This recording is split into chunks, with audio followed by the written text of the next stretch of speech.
साहब। तो जैसा हम क्लास 6 की साइंस पढ़ रहे हैं, जिसमें हमने फर्स्ट और सेकंड अध्याय हमने कंप्लीट कर लिया था। आज हमको पढ़ना है थर्ड चैप्टर पढ़ना है। तो थर्ड चैप्टर में क्या है आपका, तंतुओं से वस्त्र तक, अर्थात जैसे ये कपड़े हैं, हम कपड़े पहनते हैं ना, तो ये कपड़े किससे बनते हैं, कैसे बनते हैं। तो हमने पढ़ा कि धागों से बनते हैं। तो धागा कहाँ से आता है, तो धागा हमें कहाँ से मिलता होगा। तो हमने पढ़ा है कि धागे हमें दो प्रकार से मिलते हैं, एक तो पेड़ पौधों से भी मिलते हैं और जीव जंतुओं से भी मिलते हैं। अर्थात प्राकृतिक रूप से भी बनाए जा सकते हैं और कृत्रिम रूप से भी बनाए जा सकते हैं। अब ये धागे कैसे बनते हैं, तंतुओं से बनते हैं। ये तंतु किससे बनते हैं, तो तंतु ये क्या होता है, बहुत छोटे छोटे रोए, मतलब रोमनुमा संरचना होती है। जैसे आपने रुई कभी देखा होगा, या फिर आपके कपड़ों देखो, कपड़ों में ध्यान से देखोगे तो छोटे छोटे क्या निकलने लगते हैं, रुए निकलने लगते हैं, वही तंतु कहलाते हैं। क्या कहलाते हैं, वही आपके तंतु कहलाते हैं। अब ये तंतु, एग्जाम्पल के लिए आपने रुई देखा है, रुई को देखना कभी, छोटे छोटे उसमें बहुत पतले पतले रेसे निकलते हैं कि नहीं, तो वो क्या कहलाते हैं, आपके तंतु कहलाते हैं। तो आज हमको पढ़ना है तंतु से वस्त्र तक, कैसे एक तंतु बनता है और तंतु से कैसे कपड़े बनाए जाते हैं, तो इसके बारे में पढ़ेंगे।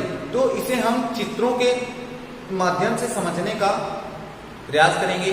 तो उसके पहले हम थोड़ा सा पढ़ते हैं कि तंतु यह मुख्य रूप से हमें दो प्रकार से प्राप्त होते हैं। कितने प्रकार से, दो प्रकार से, प्राकृतिक रूप से और कृत्रिम रूप से।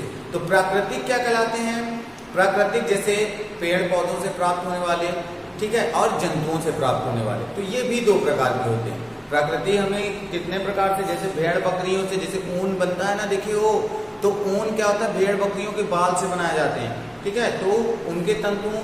और पेड़ पौधे जैसे आपने रुई का पेड़ देखा होगा, सेमल का पेड़ देखा होगा, जूट का पेड़ देखा होगा, तो इनसे क्या होते हैं, आपके धागे तैयार किए जाते हैं और धागों को तैयार करके कपड़े बुने जाते हैं, ठीक है। तो आपने गांधी जी के बारे में सुना होगा कि गांधी जी ने कैसे चरखे को चला करके अंग्रेजों को भगाया था, अर्थात वो चरखे से क्या बनाते थे, खादी के कपड़े बनाते थे।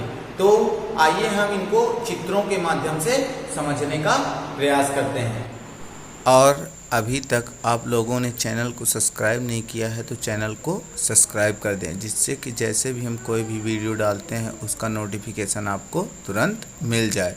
तो देखिए, तो जैसे हमने अभी पढ़ा कि प्राकृतिक रूप से हमें तंतु दो प्रकार से प्राप्त होते हैं।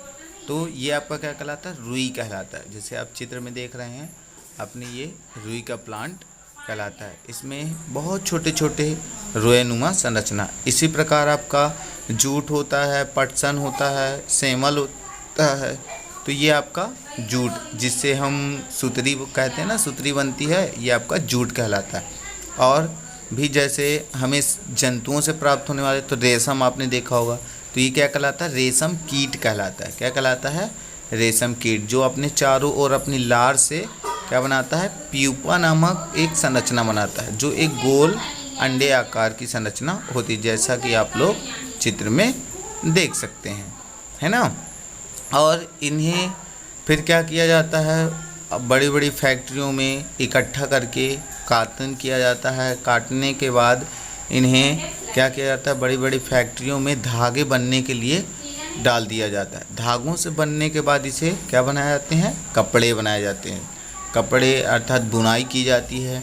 बुनाई करने के बाद इनमें रंगाई की जाती है और इनको रंग प्रदान किया जाता है। रंग प्रदान करने के बाद इन्हें कपड़ों में तैयार कर दिया जाता है और ये हमारे पास मार्केट में आ जाता है।